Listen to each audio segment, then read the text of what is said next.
They thought she had nothing. They were wrong. There was a woman who lived at the edge of town, in a place most people refused to look at. Her home was a shack, wooden planks held together by rust and hope, a roof that leaked when it rained, walls that shivered in the wind. The paint had peeled away decades ago, leaving behind gray, splintered wood that looked like it might collapse with the next strong gust. A single dim bulb hung inside, casting shadows that made the space feel even smaller than it was. She had a mattress on the floor, a small stove that worked only half the time, and a table with one wobbly leg that she'd propped up with old books. This was where she lived. This was all anyone ever saw. Her name was Eleanor, though most people didn't bother to remember it. To the world, she was just the old woman in the shack. She wore the same faded dress almost every day, patched in places where the fabric had worn through. Her shoes were held together with tape and willpower. When she walked through town, people looked past her as if she were made of air. Shopkeepers watched her carefully when she came into their stores, assuming she might steal. Children whispered and pointed, then ran away giggling.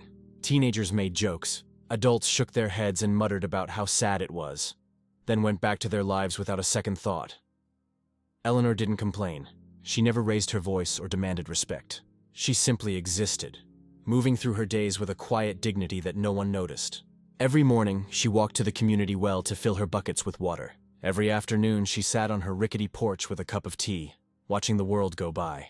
Every evening, she lit her single bulb and read by its weak light until she fell asleep. Her routine never changed. Her circumstances never improved, and the world assumed they knew everything about her. The truth is, people love to make assumptions. They see poverty and think they understand the whole story. They see an old woman in a broken-down shack and believe they know exactly who she is. Someone who made bad choices, someone unlucky, someone irrelevant. They never ask questions. They never look deeper. They just see what's on the surface and move on, comfortable in their certainty that they have her all figured out. But what they didn't know, what they couldn't possibly imagine, was that the ground beneath that shack held a secret that would change everything. The land Eleanor lived on was hers, not rented, not borrowed, hers. And that land, that forgotten patch of earth that everyone dismissed as worthless, was worth $3 million. How did this happen? How does a woman who lives in poverty own something so valuable? The answer lies in a story that began long before Eleanor ever set foot in that shack. A story buried beneath years of silence and dust, waiting for the right moment to be discovered. Eleanor had inherited the land from her father, a man who had worked his entire life with his hands. He'd been a laborer, a builder, someone who poured concrete and laid bricks for other people's dreams. He never had much money, but he'd saved every penny he could. And decades ago, when this area was nothing but empty fields and forgotten corners, he'd bought this plot of land. Back then, it cost almost nothing. People laughed at him for wasting his money on dirt and weeds, but he'd smiled and told Eleanor something she never forgot. The land will remember us long after we're gone. Hold on to it no matter what. When he died, he left her the land and nothing else. No money, no house. Just the deed to this property, tucked inside an old envelope with her name written on it in his careful handwriting. Eleanor had been young then, full of dreams and plans. She'd thought about selling it, using the money to build a better life. But every time she held that deed, she heard her father's voice. So she kept it. She built the shack with her own hands, using scrap materials and borrowed tools. And she stayed. Years passed. The world changed around her. The town grew. Roads were paved. Businesses opened. And slowly, quietly, the value of land in the area began to rise. Developers started looking at the empty spaces, imagining shopping centers and apartment buildings. Real estate agents drove through with their clipboards and calculators, marking properties on their maps. And Eleanor's land, her forgotten, dismissed, worthless patch of earth, became one of the most valuable pieces of property in the region. But Eleanor didn't know this. She had no idea that corporations were eyeing her land, that investors were plotting how to acquire it, that the ground beneath her shack had transformed into something extraordinary. She simply lived her life day after day, invisible to a world that had decided she didn't matter. And all the while, she sat on a fortune that could have changed everything. Change arrived in the form of a man in a gray suit. He appeared one morning, stepping out of an expensive car that looked completely out of place on the dusty road leading to Eleanor's shack.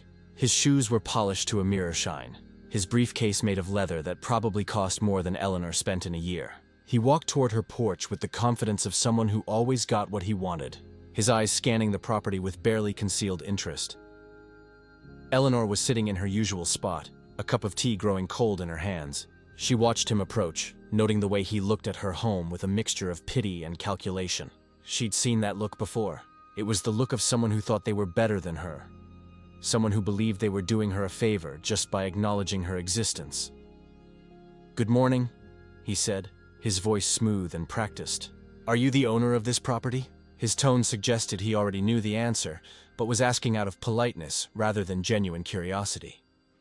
"I am," Eleanor replied quietly, setting down her tea. He smiled then, the kind of smile that didn't quite reach his eyes. "My name is Richard Crane. I work for Horizon Development Corporation. We're expanding in this area, and we've identified your property as a potential acquisition site. I'd like to discuss a purchase offer with you." Eleanor said nothing.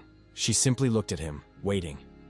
Richard pulled a folder from his briefcase and opened it, revealing papers covered in numbers and legal terminology. "We're prepared to offer you $50,000 for this land. That's a generous amount, more than fair considering the current state of the property. With that money, you could move somewhere nice, somewhere comfortable.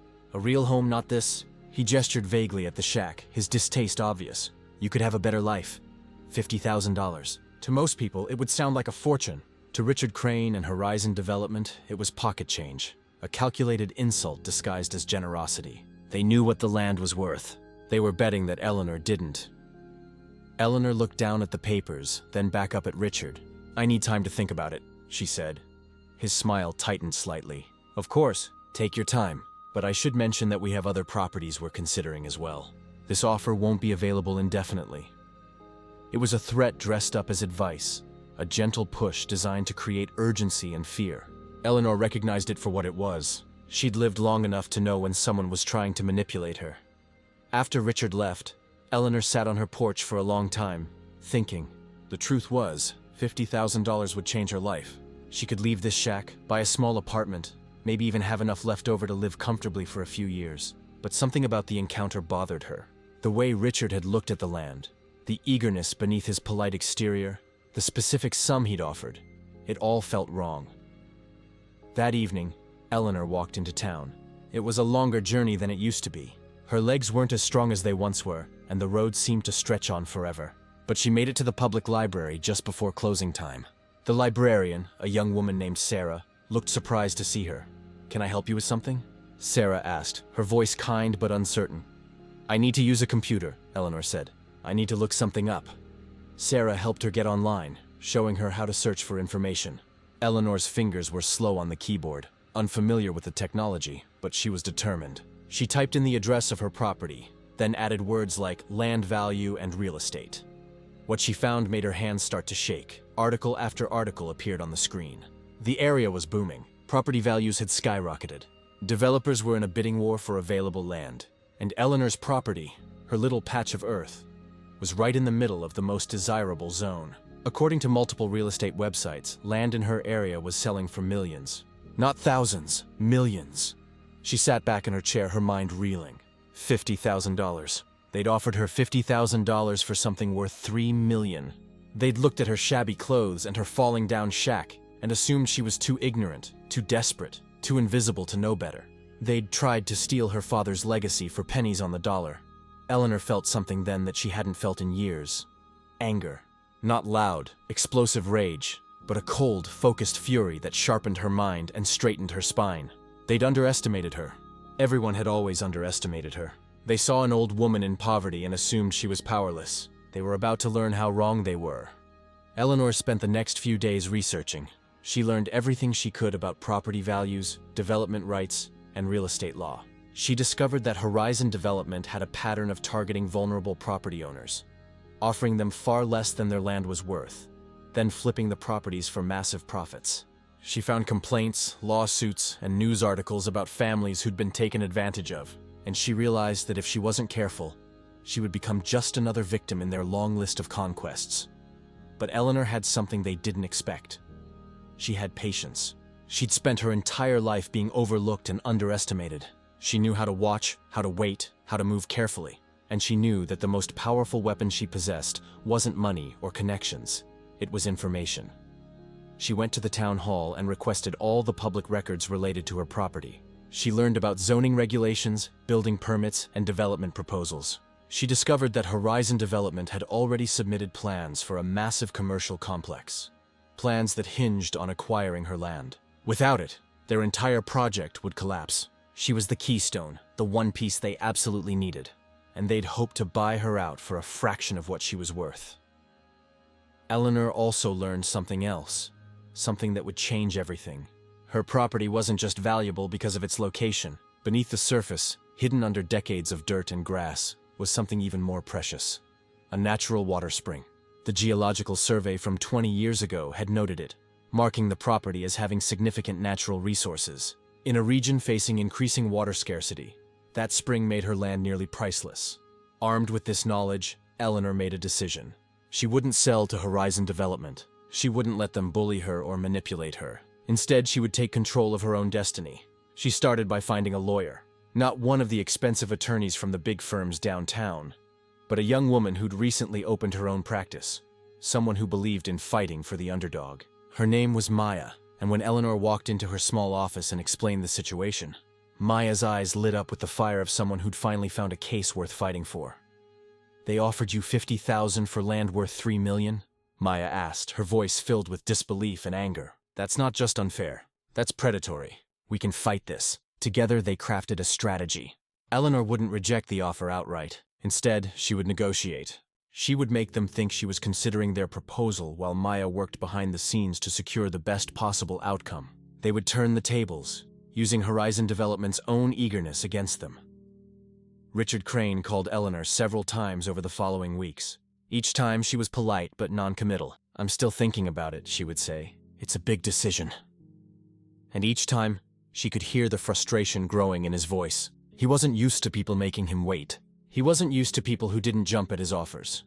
Finally, he showed up at her door again, this time with a revised offer. "We can go up to $75,000, he said, trying to sound generous. "But that's our final offer. Take it or leave it." Eleanor looked at him for a long moment. Then she smiled, a real smile, warm and genuine. "Thank you for your offer, Mr. Crane, but I've decided not to sell." His face went through several expressions in rapid succession: confusion, disbelief, and then anger. "You're making a mistake," he said sharply. "You're living in squalor. This money could change your life." "My life doesn't need changing," Eleanor replied calmly. "But yours might. You see, I know what my land is worth. I know about the commercial complex you're planning, the permits you've applied for, and the investors you've promised returns to. I know about the water spring underneath my property, and I know that without my land, your entire project falls apart." Richard's face went pale. "How did you—" "I may live in a shack, Mr. Crane, but I'm not stupid, and I'm not powerless. Now, if you'll excuse me, I have things to do." She closed the door in his face, her heart pounding with a mixture of fear and exhilaration. She'd just declared war on a corporation with resources she couldn't match, but she'd also taken the first step toward reclaiming her power. The weeks that followed were unlike anything Eleanor had ever experienced. Horizon Development didn't give up easily. They sent more representatives, each one with a different approach. Some tried intimidation, hinting at eminent domain and legal complications. Others attempted sympathy, suggesting that Eleanor was being manipulated by opportunistic lawyers who didn't care about her well-being. One even tried to befriend her, showing up with groceries and small gifts, hoping to build trust before pressuring her to sign. But Eleanor had found her strength. With Maya by her side, she stood firm against every tactic. They documented everything, kept meticulous records, and refused to be rushed or bullied. And slowly, the balance of power began to shift. News of Eleanor's situation began to spread. A local journalist heard about the case and wrote an article titled, "David versus Goliath. Elderly Woman Stands Up to Corporate Giant." The story went viral on social media. People were captivated by the image of a woman living in poverty, who was actually sitting on a fortune, and who was refusing to be taken advantage of. Supporters started showing up at her property, bringing food and supplies. Others offered legal advice, financial planning, and moral support. Horizon Development, meanwhile, was facing mounting pressure. Their investors were getting nervous. The longer the project was delayed, the more money they lost. Other competitors were circling, ready to swoop in if Horizon failed to secure the land. The company that had seemed so powerful, so invincible, was suddenly vulnerable. That's when they made their final offer. Richard Crane returned one last time, but this time he wasn't alone. He brought the CEO of Horizon Development, a woman named Victoria Sterling, whose reputation for ruthless business practices was legendary. But when Victoria saw Eleanor, really saw her, not just the shack and the poverty, but the intelligence and determination in her eyes, something shifted. "Mrs. Eleanor," Victoria said, her voice respectful in a way Richard's had never been, "I think we started this relationship on the wrong foot. You're right. Your land is worth far more than what we initially offered. We were opportunistic, and that was wrong." Eleanor said nothing, waiting to hear what would come next. "I'd like to propose a different arrangement," Victoria continued. "Instead of buying your land outright, we'd like to partner with you. You maintain ownership, and we lease the land for our development. You receive a percentage of all profits, plus a substantial upfront payment, and we'll build you a proper home, anywhere you choose, at our expense." It was a good offer, a fair offer. More than fair, actually. But Eleanor had learned something important over these past few months. She didn't want to sell, and she didn't want to partner with Horizon Development. She wanted something else entirely. "Thank you for the offer," Eleanor said, "but I have a different plan." With Maya's help, Eleanor had been working on her own project.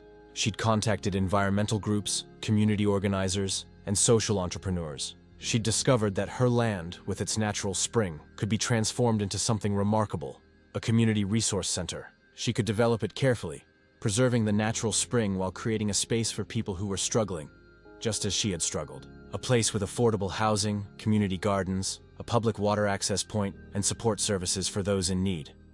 She didn't need Horizon Development's money.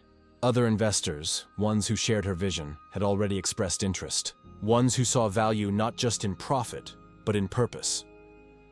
When Eleanor explained her plan, Victoria Sterling looked at her for a long moment. Then, surprisingly, she smiled. "You're remarkable," she said quietly. "I came here thinking you were just a stubborn old woman. I was wrong. You're someone who knows exactly what she wants and has the courage to fight for it." Horizon Development withdrew their proposal, and Eleanor began the work of transforming her property into something that would honor her father's memory while serving the community that had overlooked her for so long. A year later, the transformation was complete. Where Eleanor's shack had once stood, there was now a beautiful community center, built with sustainable materials and designed to blend with the natural landscape. The spring had been carefully preserved and developed into a clean water source for the neighborhood. Around it, small affordable housing units had been constructed, each one simple but dignified. Community gardens flourished, providing fresh food for residents. And at the heart of it all was a common space where people gathered, supported each other, and built connections. Eleanor herself lived in one of the new units, a small but comfortable home with running water, electricity that never failed, and walls that didn't shake in the wind. But she spent most of her time outside, working in the gardens, talking with residents, and welcoming newcomers. She'd hired a small staff to help manage the center, prioritizing people who had experienced homelessness or financial hardship. She understood their struggles because she'd lived them. The center became known throughout the region as a model for community-based development. People came from other cities to study what Eleanor had created, to understand how one woman with vision and determination had transformed not just a piece of land, but dozens of lives. She gave talks, reluctantly at first, about her experience. She spoke about being invisible, about how society treats people in poverty, and about the importance of recognizing the dignity and potential in everyone, regardless of their circumstances. But perhaps the most remarkable thing was how Eleanor herself had transformed. She no longer moved through the world as someone invisible. She walked with confidence, spoke with authority, and looked people in the eye with the certainty of someone who knew her own worth. She'd discovered that true wealth wasn't measured in dollars or possessions, but in purpose and connection. She'd been given a gift, the land her father left her, and she'd used it not to escape her circumstances, but to transform them while lifting others up alongside her. The woman who had once been dismissed as worthless, who had lived in a shack while sitting on a fortune, had become a symbol of resilience and vision. She'd proven that the world's judgment means nothing compared to one's own sense of purpose, that poverty doesn't equal powerlessness, that one person, no matter how overlooked, can create change that ripples far beyond their own life. On warm evenings, Eleanor still sat outside with a cup of tea, watching the world go by. But now, instead of being alone on a rickety porch, she was surrounded by a thriving community. Children played near the spring. Neighbors shared meals in the common area. People who had once been strangers had become friends, united by the space Eleanor had created for them. And sometimes, late at night when the center was quiet, Eleanor would walk to the spot where her father's shack had stood. She'd place her hand on the ground and whisper, "You were right, Papa. The land remembered us, and now it's remembering others too. Eleanor's story reminds us that we never truly know what someone is carrying, what they've endured, or what they're capable of. The person we overlook might be the one with the greatest strength. The life we dismiss might be the one with the deepest wisdom, and the worthless shack might be sitting on a foundation of gold. Look deeper, question your assumptions, and remember that dignity, purpose, and power can exist anywhere, even in the most unexpected places. What invisible person in your life might be carrying a story you've never bothered to hear? Leave a comment below sharing a time when someone surprised you by being more than you expected. And if Eleanor's journey moved you, subscribe to this channel for more stories about remarkable people hiding in plain sight.